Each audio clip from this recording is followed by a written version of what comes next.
Ladies and gentlemen, good evening and welcome back to our channel once again. I followed the impeachment of Rigathi Gachagua earlier today, and several things really shocked me. And one of the things that shocked me the most is the fact that Rigathi Gachagua served in the last parliament. And the way the voting is going on, because by the time of doing this video, the members of parliament were still voting. I was really surprised that Rigathi Gachagua could not even mobilize his former colleagues to save him. But I've also noticed some 2 or 3 things. One of the things I've observed is that most members of parliament from the mountain are either voting no or abstaining.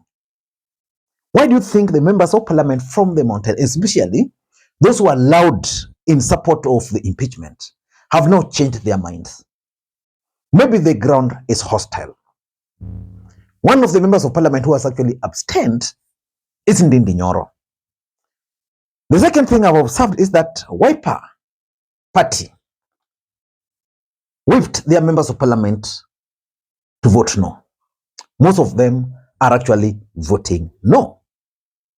And another important thing I've also noticed is that ODM members of parliament are actually voting yes to impeach Rigathi Gachagua. And I'm asking myself, what mistakes did Rigathi Gachagua commit for him to be impeached in this manner? In this video, I want us to talk about, I want to reveal to you guys the mistakes Rigathi Gachagua committed that is going to cost him the deputy vice presidency. But before you do that, for those who are watching this channel for the first time, please take a second or two, click that subscribe button so that next time we produce a video like this, YouTube will automatically notify you. And to the subscribers, I want to continue thanking you guys for your continued support.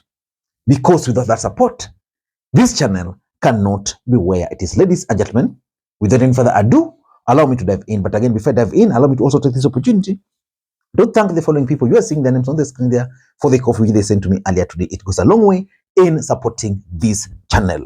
You can also do the same. By the way, you can also do the same using the numbers you are seeing on your screen, and I'll really appreciate. Ladies and gentlemen, what are some of the mistakes Rigathi Gachagua committed that is going to cost him the presidency, the deputy presidency? Because we all know Rigathi Gachagua was nominated by William Ruto as his running mate in 2022. The main reason why Ruto nominated Rigathi Gachagua was for Ruto to manage to defeat Raila Odinga, especially in the mountain. So William Ruto figured out that the best person who was going to stop Uhuru Kenyatta in the mountain was none other than Rigathi Gachagua. And I must confess, Rigathi Gachagua did a good job for William Ruto. It is alleged that he actually funded the entire Mount Kenya campaigns for William Ruto. And that's why he was rewarded.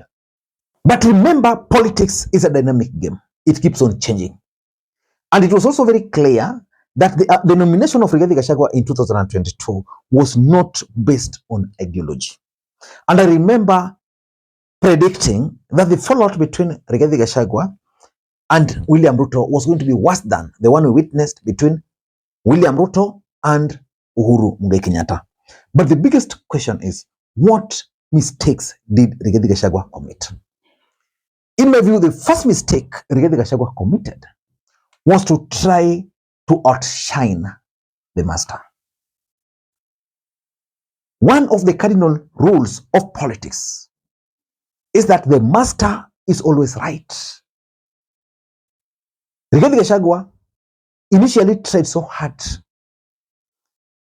not to outshine the president. But at some point, he started outshining the president. For those who've been following this channel, I've always told you that there is no way William Ruto was going to allow any other kingpin to emerge from Mount Kenya. Because a united Mount Kenya under someone else is very difficult and dangerous for William Ruto, politically speaking. And that's why I can also predict on this platform today that unless it is their scheme, Ruto and Ndindi Nyoro's scheme, for Ndindi to be out of this impeachment. If it's their scheme, then it's okay. But if Ndindi Nyoro decided that for him he's not going to be part of that without consulting William Ruto, I can tell you, Ndindi Nyoro should also forget about the support of William Ruto. So the day Rigathi Gachagua decided to show interest in becoming Mount Kenya kingpin, that was the day he lost the script. In fact, William Ruto laid elaborate traps for Rigathi Gachagua. While Rigathi Gachagua was focusing on the traps for Raila Odinga, Ruto laid some traps for him. I want to give you an example. The day Rigathi Gachagua allegedly helped in raiding the private farm of Uhuru Kenyatta, what do you think he was thinking? Do you think he was placing William Ruto? Because Uhuru Kenyatta is a former president. There was no way anybody would go that route. But he was misled to go there. On that day, he was the one leading the operation. What about the attacks on Raila Odinga? After that attack, do you think any right-minded person who is supportive of Raila Odinga, who is elected on ODM party, would save Rigathi Gachagua? They marked him because most of these members of parliament were there. So he wanted to prove that Ruto could not deal with Uhuru, that Raila had defeated Ruto, that it's him who could not deal with them. He was trying to outshine the master. Can never work. That's how he has been silenced. That's how these guys have now managed to silence Rigathi Gachagua. That's number one. Number two, and this is a mistake the mountain will live to regret. I remember Moses Kuria was very passionate about it. Entering into 2022 elections without two things: written agreement and a political party. Yesterday, Rigathi Gachagua explained to Kenyans, and Kenyans sided with him about the shareholding in government. But who signed? Who signed? There was Ruto, there was Mudavadi, there was Weta, there was Kingi, there was Alfred Mutua. I want to assume even Moses Kuria and chama cha kazi yake. But even the Service Party of Kiunjuri signed. But the bulk of the mountain, because the mountain voted for UDA party, they were not represented there. So I'm 100% sure that if, for example, Rigathi Gachagua and the entire mountain had entered into some agreement with William Ruto through their political party, because our politics is trouble, would have been saved. He's going home. And most Kenyans are hoping that after Rigathi Gachagua's exit, probably the next stop is going to be William Samoei Arap Ruto. Ladies and gentlemen, before I give you my third point, allow me to also introduce you guys to LemFi. LemFi is a mobile money app for users in the UK, Canada, and the United States for America to send money back to Kenya. They offer the best exchange rates, and the money will be delivered instantly into your Mpesa account, Airtel Money account, and of course, if you want, directly into your bank account. You can use the link in the pinned comment to download the app. Ladies and gentlemen, the third mistake Rigathi Gachagua committed, and will live to regret, is trying to copy William Ruto's playbook, which he applied successfully on Uhuru Kenyatta. Rigathi Gachagua failed to test there. Number one, he failed to realize that Ruto and Uhuru were totally different people. By the time Ruto was taking over from Uhuru was not going to contest. So Uhuru had, and of course, even by nature, Uhuru is not a hands-on person. For Ruto, he's a man whose eyes is on everything. If Ruto can know that in my village in Nyakach, there's a tender there, he can even call someone to go and do that road. What about politics? He's aware politically. Rigathi Gachagua also failed to understand that Ruto embarked on war with Uhuru after he had planned so well. Rigathi was elected a member of parliament for Madeira only one term. Ruto was first elected as a member of parliament in 1992. Ruto was one of the ODM deputy party leaders. He learned. He was William Ruto's deputy. So Ruto had been in the system, political system, for a long time. So he knew how to play games. Rigathi thought that the mountain mattered. It doesn't matter. Politics is about two things: interest and betrayal. Number four, the fourth mistake he committed was to wage a war without consolidating the mountain under him. Rigathi was fighting Uhuru. He was fighting Ndindi Nyoro. He was fighting Kimani Ichung'wah. He was calling many others names. Before William Ruto embarked on fighting with Uhuru, he knew two things. He knew that number one, there was the chance that he could be impeached, especially after the handshake. Number two, he also knew that for him to succeed, he needed the support of members of parliament and the support of the mountain on his side.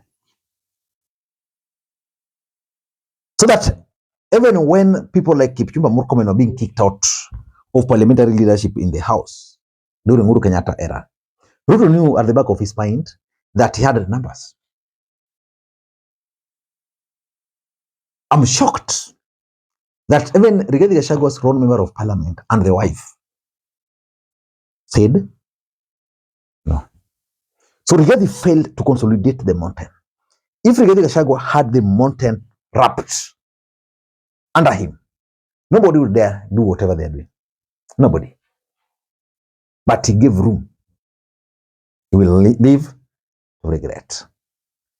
Ruto, before embarking on fighting Uhuru, had the members of parliament fully under him.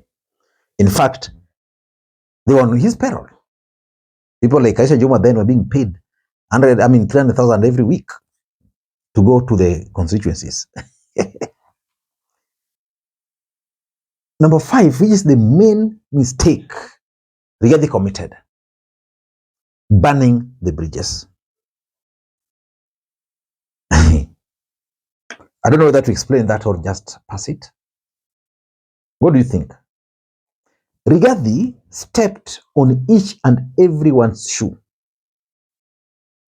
Azimio, UDA, because he thought that he was the second most powerful man in the Republic of Kenya. If Rigathi Gachagua had not burnt bridges, I'm 100% sure, 100, that some ODM members would be voting for him. In fact, when Otiende stood to speak on the impeachment in the morning, I thought Otiende was going to support him. And my thinking was based on the fact that Rigathi Gachagua and James Orengo are very close. I think James Orengo has been Rigathi Gachagua's lawyer for a very long time. And I know Otiende Amollo and Orengo are very close friends. So I thought that maybe Otiende was going to set the pace for those who are opposing the bill, but he was supporting it. So which means Rigathi Gachagua burnt bridges, but he also failed to try and follow up. And lastly, failure to learn from the past. Rigathi Gachagua is a student of literature. My expectation was that he was going to use the past to define the present. He failed. And history is there for us all. Who told Rigathi Gachagua that if Uhuru and Ruto, who are very close, could betray each other? What convinced him that Ruto could not betray him? That's being naive. He ought to have asked himself several questions. Ladies and gentlemen, that's my take. Let me go back now and watch the way members of parliament are voting. Rigathi Gachagua has two last options: the Senate and the judiciary. And if the Senate will impeach Rigathi Gachagua, I'll advise him to relax. But I know he's going to pursue this up to the Supreme Court. So in the next 6 months, we'll still be talking about Rigathi Gachagua. Until next time, this is Makwiny. Bye-bye.